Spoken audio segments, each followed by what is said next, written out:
অনেক দিনের ইচ্ছে মতো শ্রাবণের শেষ সপ্তাহের রবিবারে এক বন্ধু ও দুই দাদাকে সঙ্গে নিয়ে বেরিয়ে পড়েছিলাম তারকেশ্বরে বাবা তারকনাথের দর্শনে। চারিদিকের মনোরম পরিবেশ দেখতে দেখতে ডোমজুড়, বড়গাছিয়া, জগৎবল্লভপুর, জাঙ্গিপাড়া, হরিপাল পেরিয়ে এসে পড়েছিলাম তারকেশ্বরে।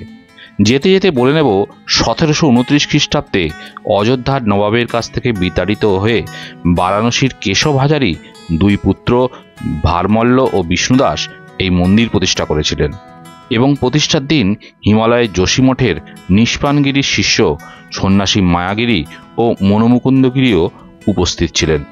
যেতে যেতে চোখে পড়েছিল অনেক ভক্তই বাঁক কাঁধে মন্দিরের উদ্দেশ্যে চলেছেন। চারিদিকে দোকানপাটগুলো বেশ পসরা সাজিয়ে বসছে।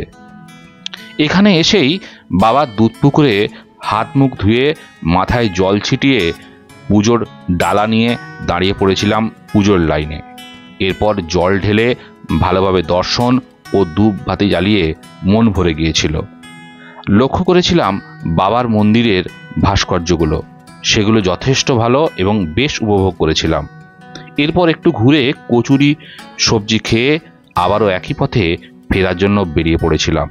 যদি ভিডিওটা ভালো লেগে থাকে তো যেতে যেতে হর হর মহাদেব বলতে ভুলবেন না। নমস্কার।